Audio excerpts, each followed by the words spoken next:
Hi, thank you for joining us for another episode of the Founder Series. And for anyone who might not know, the Founder Series is your chance to learn a little bit more about the founders and the minds behind your favorite products, SmartBear products here. So today we are joined by the three founders of CrossBrowserTesting, the company which SmartBear acquired in 2016. So we will go right into letting you get to know more from these three about what went into the launch of that successful company, the growth and challenges over the years that they faced, and then some advice that they might have for young entrepreneurs or for new entrepreneurs today. So if we can, just to get started, if you can each just kind of introduce yourself with just your name and your current title here at SmartBear. Ken Hamrick, VP of Software Development. Mike Bowen, Operations Manager. And I'm Tony Colston, I'm a Development Manager. Great, thanks. And then I'm curious, what were each of you doing before founding CBT? How did you meet? How did you get to know each other? What were you involved with before that? Can we do it? Yeah, we all worked for the same company. I worked there first. Bugman Laboratories, a little specialty chemical company founded here in Memphis.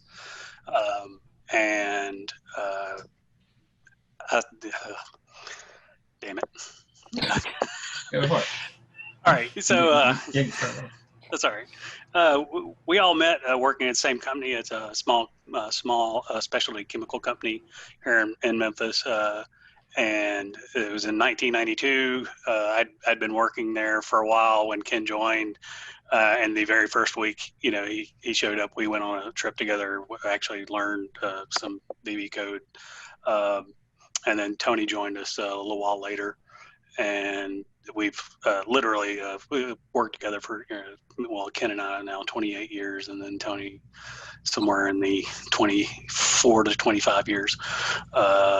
Ken went on, did some Oracle work. Tony moved on to FedEx, and about 3 years later, drugged me over to FedEx with him. We worked there for a while, and then we started doing this. Tony and I on the side, Ken full time, but then we eventually moved on into doing this full time, and then here we are. So I always like to ask, a lot of our founders were developers or testers themselves who were experiencing certain challenges with the work they were doing back in the day before they founded their companies. Some of them were just observing these challenges going on in the software industry, and they were more tackling these from a business side. But I wanted to ask, were any of you experiencing the challenges or lack of functionality, whatever it was, that cross-browser testing would go on to solve, and how did the idea for, hey, wait, this is something we could actually build and solve this problem ourselves? How did that kind of develop? Yeah, I can handle that. In about 2000 or 1999, I started my first startup company while I was working at Oracle. I left Buckman, and a lot of our customers used Macs for their publishing magazines, so they did a lot of their work on Macs. And I happened to use a PC for all the development for the first SaaS business. So I'd write software, deliver it, was doing a lot of jQuery work back in the day, and they'd tell me it didn't work. And I'd be like, what do you mean it doesn't work? Works great on my computer.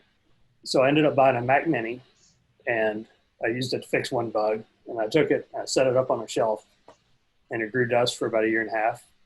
And then I saw another bug, and I pulled it down, plugged it in, got the keyboard, found the keyboard, found the one bug in 5 minutes, put it back on the shelf, and did that about 4 or 5 times with that Mac Mini that I spent $1,000 for.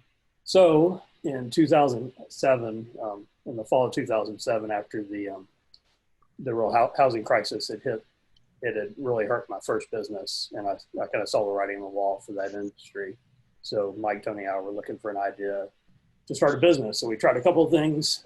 We'd come up with we'd brainstorm, come up with an idea, try it. The first two, if I can use the word suck, they sucked. We spent a month prototyping them. They were just horrible. We were like, nobody will ever buy this. This third idea came from having to pull down the Mac Mini. At the time, there were a couple of companies that were doing screenshots of web pages, but none that were allowing you to interactively test and debug across different browsers. So that's where the idea came from. Anybody else any on that, or did that take care of that one? No, that's yeah.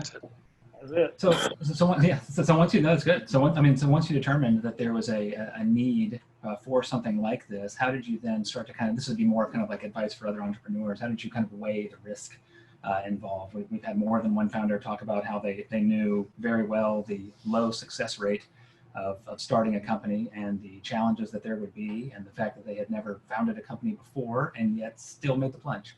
They still evaluated that it was worth doing, something they would have a lot of interest and passion in, something they had support from open source. There's a different answer for this same question we've gotten from everyone. We're just kind of curious as to how you kind of decided like what was going to be risky about it, but what was ultimately worth it. For us, like Ken said, once we hit on the idea and started playing with it, and he was actually able to benefit from it immediately, personally. It didn't take too long to realize that the market was there, I think. And so it was, like 6 weeks from the first time we kind of talked it out, sketched it out on a piece of napkin sitting there at the restaurant, and then to where we had something that, what's that? Mexican restaurant. Yeah, and until we had something that resembled what we were going to grow into cross-browser testing. I think it was right at 6 weeks. Is that right? Yeah, like 6 weeks. We released the beta, and on the February 27th or something, we got our first paying customer. So within 2 months, we started to see that at least one person would pay for this service. Yeah, which made Tony really happy when somebody paid for it. I was surprised, just to be honest about the situation. So and then it just it grew, and there was just a lot of sweat equity put into it, and then the more we did, the more people signed on. I know it can be scary, and if you ask Ken, I guarantee he'll tell you he didn't think I was going to quit my job to do this. But having just gone through a round of layoffs at FedEx, in the previous year, I didn't feel I was any safer at a large corporation than I was in our own company. We had grown it. We were making good money. We decided to move Tony over first, so he quit his job first and moved over full time. And then within about 6 months, the revenue had gone up enough to support a second employee, and that's when I turned in my notice. And I never thought it was the wrong decision. I knew this was the best reward opportunity for me that I was probably ever going to get in life. I would never make the kind of money that I could make on my own working for somebody else. Yeah, that's great. Just a little plug for the episode that we did on BitBar. We just did film that one this morning, and Yuko was talking about the fact that they came up with this idea. He and his brother founded that company. They came up with this idea. They were pretty confident about it, and I forget where it was he said, but they unveiled it to a group of people who were kind of like, "Nah, we don't have that problem." And so they went back to the drawing board, and they came up with another idea, and they took it to some trade shows, and they had this whole thing set up, and people would come by and be like, "No, we don't use any of those phones that they had chosen to display." So it was a lot of kind of going back to the drawing board, and then he said they enabled the e-commerce aspect of people to be able to go online and buy this for themselves, and that 2 of their very first customers were Google and LinkedIn. I mean, it was like, it went from go back to the drawing board to wow, we nailed it. It was very quick, and then it ran from there. So I love those stories of kind of getting the not working so hard at trying to get the idea right the first time, just being able to quickly go back and iterative little improvements along the way. So as CBT began to grow and you started to have this new success and you all moved over, where were some of those challenges that popped up? Would love to know if any of those were surprises, as having not founded a company before, where that you weren't sure, you didn't know that was coming, or any other challenges that came up that you tackled in any creative ways. Yeah, I don't want to monopolize, but the conversation for me, it was, if you'd asked me, growing up, if I was going to own a business, no, that was never an aspiration I had. So when I found myself in that spot, everything was new. And so it was like these two guys, very technical.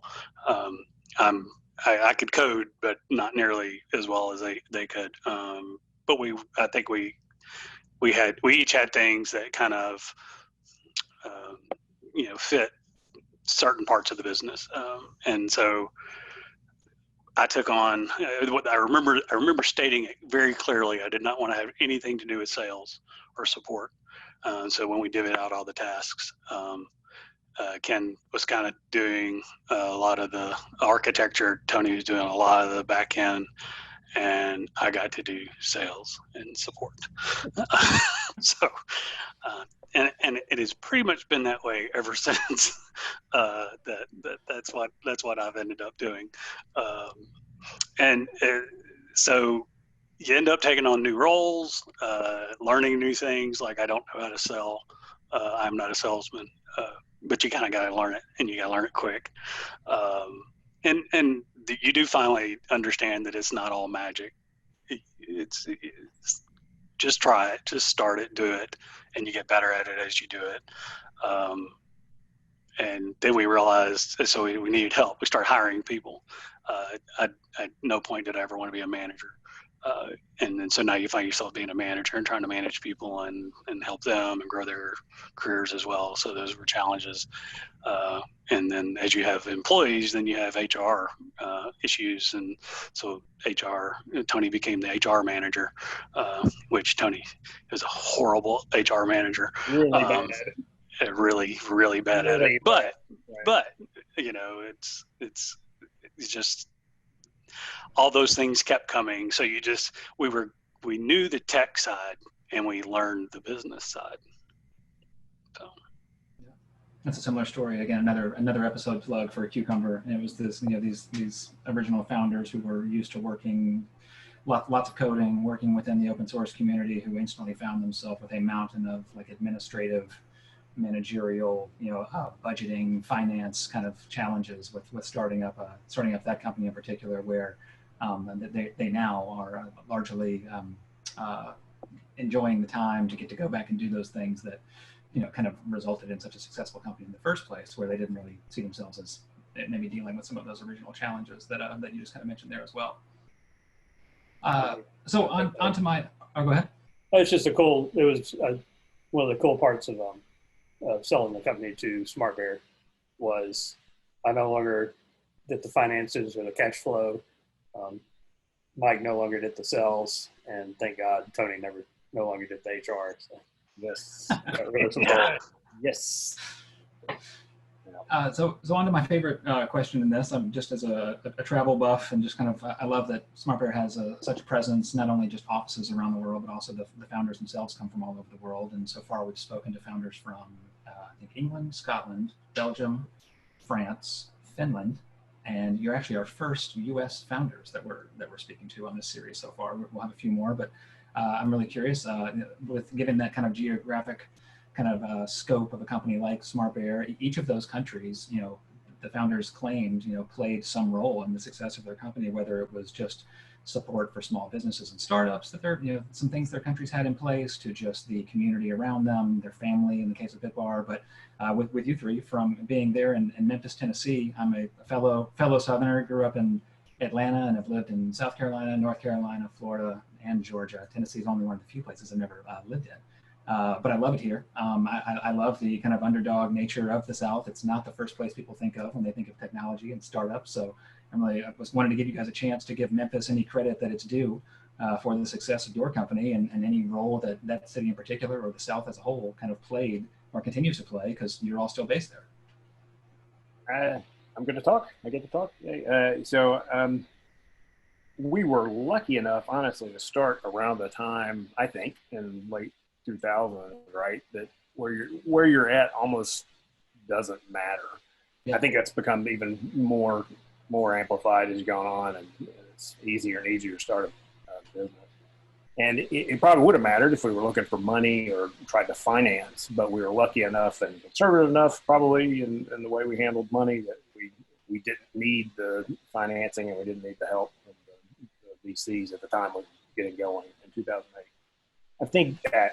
I do think though, like as time went on, probably Memphis really did help with the fact that we have a couple of great colleges here, but we have, like, in particular one, I think we all three went. Well, no, Bowen didn't go there, but University of Memphis. It was known as Memphis State when I went there, but University of Memphis, and we used that as the feeder to get our first set of employees, and those guys, everybody we've hired has just been outstanding. I mean, they're smart, they're driven, and they want to stay in Memphis.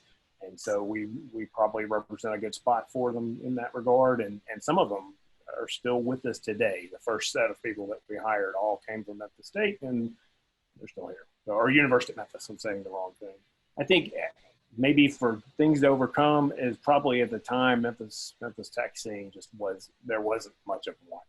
Just to be honest, there's a couple of really big companies here like FedEx and that's it. There really wasn't a huge tech scene. That's changed now, right? There's a lot more meetups. There's a lot more groups, and even at the time, I think there was only one incubator at the time, and Emerge maybe, which is, I'm saying the wrong word. It's Emerge, but I think it's changed to Epicenter. But there just wasn't a lot of people around, so that'd be maybe something to overcome. So. Anybody else want to add something? No, I think that's a good answer. It did. I think it removed us from the VC scene. I think if you live in Boston or you live in San Francisco, you know much more about that scene than we did.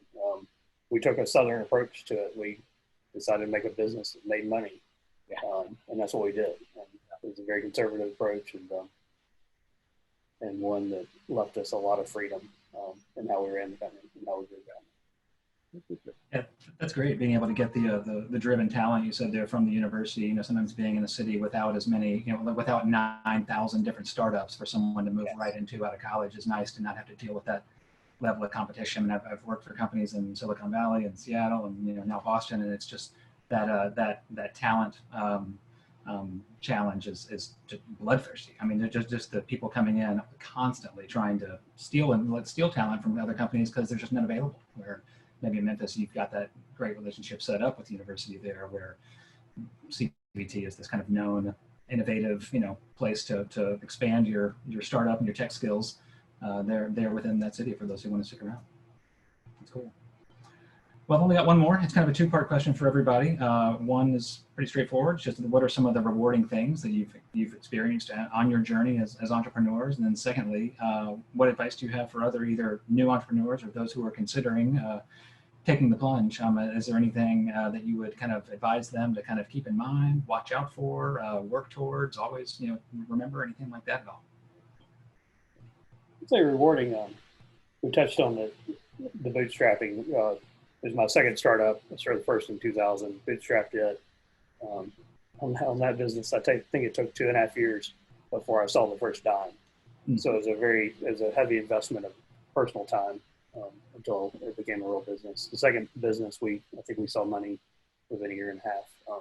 But all three founders worked for 1.5 years before we got a dime. So that's a sacrifice part, but in the aftermath, it was very rewarding. You had pretty full control of your life and the choices you were making with the business, and I enjoyed them. Anything else, Mike or Tony? What about advice? I just for me, it was like I said earlier. If you'd asked me when I was younger, are you gonna start a business, own a business? No. So there is a big sense of reward or pride in having taken something from nothing to selling it to SmartBear, to grow it from nothing into that. It's even still, it kind of not really astounds. I don't know what the right word is, but it's just, there's a sense of pride of having done all that, been able to do all that. And again, not because we necessarily had the skills going into it for the business side, Ken maybe more having done his other, but it was a wild ride, and I wouldn't trade it for anything. Tony?